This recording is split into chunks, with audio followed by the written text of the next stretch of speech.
बिस्मिल्लाहिर्रहमानिर्रहीम। Dear students, आज जो है वो केमिस्ट्री फर्स्ट ईयर के अंदर एक्सप्लेनेशन और derivation of gas laws from kinetic molecular theory of gases, ये बड़ा हमारा टॉपिक है। तो आए जो है देखें, जो है वो पहले लॉज जो है वो एक्सपेरिमेंटल बेस पे एक्सपेरिमेंटल रिजल्ट्स के बेस पर दिए गए थे। अब थ्योरी आ गई है तो थ्योरी उनको अगर एक्सप्लेन करती है तो वो लॉस ठीक है, यानी वो ठीक है, उनके पीछे लॉजिक्स आ गए हैं। अब तो आज देखते हैं पहला जो बेटा जी कौन है, बॉयल्स लॉ। पहला topic Boyle's law. According to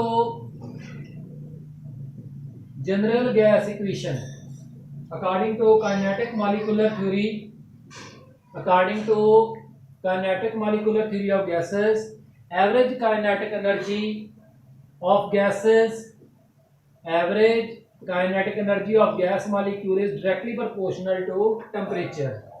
average kinetic energy जो है बेटा जी गैस मॉलिक्यूलों की किसके बराबर होगी, 1/2 mn(c²) बार।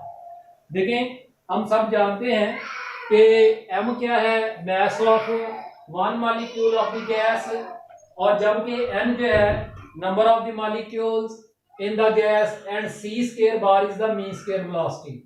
तो in other words we can write 1/2 mn(c² bar is equal to kT। According to kinetic molecular theory, kinetic molecule average kinetic energy of gas molecule is directly proportional to absolute temperature। तो average kinetic energy किसके बराबर है, 1/2 mn(c² bar. तो अब जो है m क्या है, mass of one molecule of gas, n जो है वो number of molecules in the container, and c is the mean square velocity. उसके ऊपर भी हमने पढ़ रखा है। तो बेटा ये k क्या है, where k is proportionality constant, K is proportionality constant, एक कांस्टेंट वैल्यू है इसकी। तो अब बेटा जी according to kinetic equation, according to kinetic equation, kinetic equation जो कि वो भी KMT है, PV is equal to 1/3 mn(c² bar. बेटा मैं ना इस इक्वेशन को इक्वेशन ए कह रहा हूं, ठीक हो गया ना जी। Equation A 1/3 mn(c), according to kinetic equation PV is equal to 1/3 mn(c² bar. तो अब जरा देखें, मैं क्या करता हूं, थोड़ी सी रीअरेंजमेंट करता हूं। PV इज इक्वल टू 1/3, इसको मैं मल्टीप्लाई कर रहा हूं किससे, 1 से। PV1 किसको मल्टीप्लाई कर रहा हूं, राइट हैंड साइड को 1 से मल्टीप्लाई कर रहा हूं। तो 1 से मल्टीप्लाई करने से क्या राइट हैंड साइड के ऊपर कोई फर्क पड़ेगा, कोई नहीं ना फर्क पड़ेगा। 1 से जितना मल्टीप्लाई करेंगे उतना ही रहेगा। लेकिन अब जरा मैं 1 की वैल्यू क्या लगा रहा हूं, 2/2 लगा रहा हूं। 1 की वैल्यू क्या लगा रहा हूं, हम सबको पता है कि 2/2 किसके बराबर है, 1 के बराबर है। तो बेटा जी 2/2 मल्टीपल 1/3 mn(c²) जो है c² बार। याद रखें बायोलॉजी वाले जो जरा चक्कर चुक्कर खा जाते हैं, मैंने हर चीज लिख दी है। पहले राइट हैंड साइड को 1 से मल्टीप्लाई किया, फिर 1 किसके बराबर कर दिया, 2/2 के। तो अब फिर PV इज इक्वल टू, तो क्या हो जाएगा, जो है वो ऐसे कर लेते हैं, इससे 3 और 2 को आपस में चेंज कर लेते हैं, सारे मल्टीपल ही हो रहे हैं। तो क्या हो जाएगा, 2/3 मल्टीपल 1/2 mn(c² बार। तो ये मेरे पास इक्वेशन बी बन गई। क्या बन गई है, इक्वेशन बी। एक इक्वेशन ए है उसमें भी 1/2 mn(c² है, और एक इक्वेशन बी है उसमें भी 1/2 mn(c² है। तो देखें ये 2 1 से मल्टीप्लाई कर गया ना, ये 2 वहीं पे रह गया है, लेकिन ये 2 इधर चला गया, ये इधर चला गया। खा तो आपस में जरा भी रहे हैं तो हम चेंज कर सकते हैं, इस तरह से हो गया। तो अब बेटा जी पी जो है from equation A and equation B, equation A और बी, तो 1/2 mn(c² किसके बराबर है, 1/2 mn c स्क्वायर जो है वो किसके बराबर है, यानी कि from equation A putting value of 1/2 mn c square bar into equation B. Equation B में ये वैल्यू पुट कर देते हैं, तो फिर इक्वेशन बी क्या बन जाएगी, PV is equal to 2/3 K T. तो बेटा ये at constant temperature, at constant temperature, constant temperature पे क्या हो जाएगा 2/3 के टी, कांस्टेंट के बराबर हो जाएगा, किसके बराबर हो जाएगा, कांस्टेंट के बराबर। चलिए हम इसको के डैश कर लेते हैं, तो वेयर के डैश क्या है, कांस्टेंट है, ठीक हो गया जी। तो फिर हम लिख सकते हैं पीवी इज इक्वल टू के dash at constant temperature, at constant temperature. तो भाई ये क्या है, इट इज बॉयल्स लॉ। तो अब आप देख सकते हैं कि काइनेटिक मॉलिक्यूलर थ्योरी से क्या ड्राइव हो गया है, बॉयल्स लॉ जो है वो ड्राइव हो गया है, ठीक हो गया जी। तो अब बेटा जी ड्राइव करते हैं चार्ल्स लॉ, क्या करते हैं, चार्ल्स लॉ जो है CHARLES, चार्ल्स लॉ, ठीक हो गया जी। तो जरा ये तो बड़ा ही सारा कुछ वैसे का वैसा ही है। According to kinetic molecular theory, average kinetic energy is directly proportional to absolute temperature. Average kinetic energy 1/2 mn c square bar, 1/2 mn c square bar जो है वो किसके बराबर है, KT। इक्वेशन ए, इसको मैंने कह दिया K प्रोपोर्शनलिटी कांस्टेंट है according to kinetic equation, PV is equal to 1/3 mn c square bar. तो इधर मैंने राइट हैंड साइड पे 1 से मल्टीप्लाई किया, 1 किसके बराबर कर दिया 2/2 के, तो 1 की जगह पे 2/2 लिख लिया, 2 को 3 से मल्टीप्लाई कर दिया, तो मेरे पास जो है वो इक्वेशन बी क्या बन गई है, PV is equal to 2/3 1/2 mn c square, 2 इधर चला गया 3 इधर चला गया। तो जो है अब यहां से फ्रॉम इक्वेशन ए से 1/2 mn c स्क्वायर बार किसके बराबर है, KT के। तो मैंने यहां पे क्या लगा दिया, KT की वैल्यू लगा दी, ठीक हो गया ना जी। तो अब जो है जरा इक्वेशन को थोड़ा सा भी यहां से हमने चेंज करना है, ठीक हो गया ना जी। तो जरा देखें कैसे, कि अगर मैं इसको लिख लूं PV v is equal to 2/3 K T over P, K T over P. तो at constant pressure, at constant pressure हमें याद रखना है कि चार्ल्स लॉ में वेरिएबल्स कौन थे, बॉयल्स लॉ में वेरिएबल्स थे प्रेशर और वॉल्यूम, जबकि टेम्परेचर कांस्टेंट था। चार्ल्स लॉ में वेरिएबल्स कौन थे, वॉल्यूम एंड टेम्परेचर, प्रेशर क्या था, कांस्टेंट। तो मैंने प्रेशर को कांस्टेंट कर दिया, तो बेटा जी at constant pressure 2K over 3P क्या होगा, के डबल डैश के बराबर होगा। के डबल डैश क्या है, अनदर कांस्टेंट, एक और कांस्टेंट, ठीक हो गया ना जी, एक और कांस्टेंट है। तो फिर हम लिख सकते हैं v is equal to K double dash T. अगर बाय रिमूविंग कांस्टेंट, अगर हम कांस्टेंट को रिमूव कर दें तो v directly proportional to absolute temperature हो जाता है, and it is Charles law. तो ये क्या बन गया है, चार्ल्स लॉ बन गया है। तो इस तरह से चार्ल्स लॉ भी क्या हो गया बेटा, ड्राइव हो गया है, ठीक हो गया जी। अब चार्ल्स लॉ भी इस तरह से, यानी एवोगैड्रो यहां तक तो वही था जो बॉयल्स लॉ था, लेकिन बस इतनी सी चेंज हमें करनी पड़ी, तो चार्ल्स लॉ जो है वो बन गया है। अब अगला लॉ शुरू करते हैं। अगला लॉ है बेटा जी एवोगैड्रोस लॉ। क्या है, एवोगैड्रोस लॉ। तो एवोगैड्रोस लॉ जो है वो पहले जरा थोड़ा सा याद करने की क्या था, ठीक है। हमने एवोगैड्रोस लॉ में ये पढ़ा था कि if different gases are present at same temperature and pressure and have same volume, then their number of molecules are also equal। तो उनके नंबर ऑफ मॉलिक्यूल्स भी क्या होंगे, इक्वल होंगे। आगे कुछ याद एवोगैड्रोस लॉ में। तो आइए बेटा जी पहले कंसीडर करते हैं, consider two gases, consider two gases, gas one और ये कौन है, गैस 2। ठीक हो गया जी। According to kinetic equation, kinetic equation के मुताबिक, ठीक है ना जी, क्या जी, याद रखिएगा गैस 1 गैस 2 का ये रह जाएगा PV is equal to 1/3 m1 n1 c1 square bar, ये गैस 1 के लिए आ गया। पीवी इज इक्वल टू, ठीक है जी, consider two gases at same pressure and pressure P and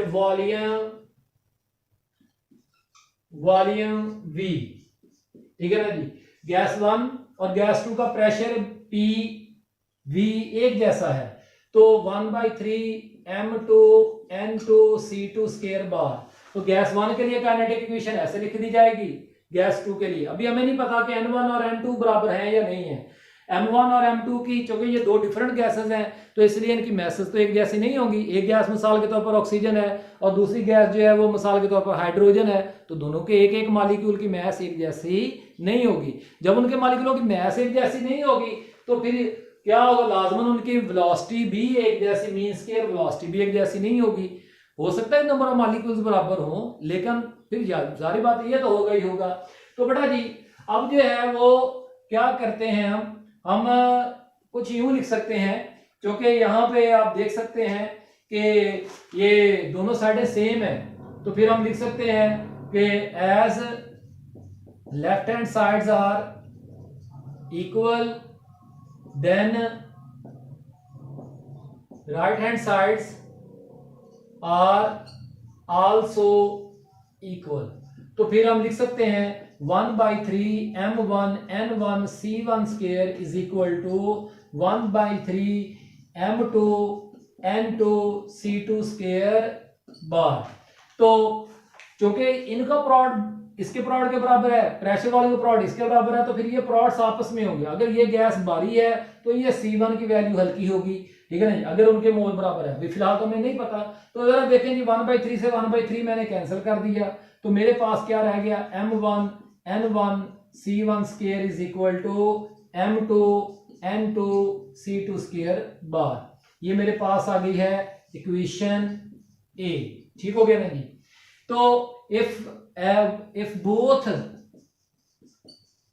gases 1 and 2 are lying at same temperature, उनका temperature भी अब सेम है, पहले प्रेशर और वॉल्यूम सेम हुआ था, अब उनका टेम्परेचर भी क्या है, सेम है। लेट्स सपोज उनका टेम्परेचर कितना है जी, T केल्विन है, क्या है, T केल्विन। तो according to KMT kinetic molecular theory के मुताबिक जो है वो गैस 1 और बेटा जी गैस 1 और गैस 2, तो क्या होना चाहिए, गैस 1 जो है एक मॉलिक्यूल की जो काइनेटिक एनर्जी है, kinetic energy per molecule, kinetic energy per molecule जो है वो क्या होगी, तो according to kinetic molecular theory kinetic energy per molecule, एक एक मॉलिक्यूल की काइनेटिक एनर्जी इसकी किसके बराबर होगी, 1/2 m1 c1 स्क्वायर बार, ठीक हो गया ना जी, kinetic energy.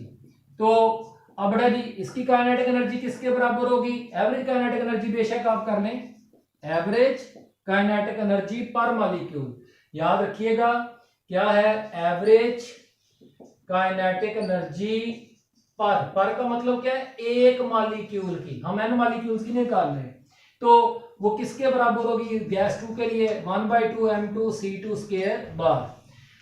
If both gases 1 and 2 are lying at same temperature, then according to kinetic molecular theory, average kinetic energy जो कि टेम्परेचर के डायरेक्टली प्रोपोर्शनल होती है, तो जब टेम्परेचर एक जैसा है तो फिर उनकी एवरेज काइनेटिक एनर्जी की वैल्यू भी क्या होनी चाहिए, एक जैसी होनी चाहिए। तो बेटा जी फिर चूंकि वही बात हम लिख सकते हैं कि left hand sides are equal, then right hand sides are also equal। तो फिर हम लिख सकते हैं 1/2 mc² bar is equal to 1/2 m2c2 square bar. तो अब बेटा जी आप देख सकते हैं कि 1/2 से 1/2 को कैंसिल कर सकते हैं, ठीक हो गया ना जी। 1/2 से 1/2 कैंसिल हो गया तो हमारे पास m1c1 square bar is equal to m2c2 square bar. ये क्या हासिल हो गई है, इक्वेशन बी। बेटा इक्वेशन ए कब हासिल हुई थी, जब इक्वेशन ए कब हासिल हुई थी, when the two different gases are present at same pressure and same volume, ठीक हो गया ना जी। और इक्वेशन बी कब हासिल हुई है, when the both gases 1 and 2 are lying at same temperature then their kinetic energies, average kinetic energies are also equal। तो वो भी इस तरह से हमारे पास क्या आ गई हैं, एक गैस आ गई है। तो अब दोनों गैसेस जो है कहां पे पाई जा रही हैं, as both gases are lying are present, as both gases, चले ऐसे कर ले, एज बोथ गैसेस है same pressure temperature and their volumes are also equal, उनके वॉल्यूम्स भी इक्वल हैं। तो देन क्या करें, divide equation A by equation B. Equation A को इक्वेशन बी से डिवाइड कर दें। इक्वेशन ए क्या है, m1 n1 c1 square bar c1 square bar is equal to m2 n2 c2 square bar divide by m1 c1 square bar equal to m2 c2 square bar. देखिए बेटा जी ये वही चीज है, अगर आप थोड़ा सा याद रखें तो हमने पीछे पढ़ा था P1 V1 over T1 is equal to P2 V2 over T2। आ रहा है याद कुछ, ये पीवी का प्रोडक्ट है, ये टेम्परेचर का, ये पीवी का प्रोडक्ट है, ये टेम्परेचर का। तो हम इनको ऐसे डिवाइड कर सकते हैं किसी भी given conditions of temperature pressure and volume के लिए। अगेन क्यों डिवाइड कर दिया, क्योंकि किसी भी गैस डिफरेंट गैसेस के लिए जो है वो जब प्रेशर और वॉल्यूम और टेम्परेचर एक जैसे होंगे तो फिर हम उनको इस तरह से डिवाइड कर सकते हैं। तो बेटा ये m1 से m1 कैंसिल हो गया, c1 स्क्वायर से c1 स्क्वायर कैंसिल हो गया, m2 से m2 कैंसिल हो गया, c2 स्क्वायर से c2 स्क्वायर बार कैंसिल हो गया। तो आप देख सकते हैं कि n1 is equal to n2, यानी number of molecules are also equal. वो भी क्या है, बराबर है। इट इज एवोगैड्रोस लॉ, और यही एवोगैड्रोस लॉ, ठीक है ना जी, कि as both gases have same pressure and temperature and their volumes are also equal, then number of molecules are also equal, it is Avogadro's law। तो बेटा जी Graham's law of diffusion जो है वो video काफी लंबी हो गई है, तो ग्राहम्स लॉ ऑफ डिफ्यूजन जो है वो काइनेटिक इंटरप्रिटेशन और टेम्परेचर के टॉपिक के साथ कर लेंगे। शुक्रिया।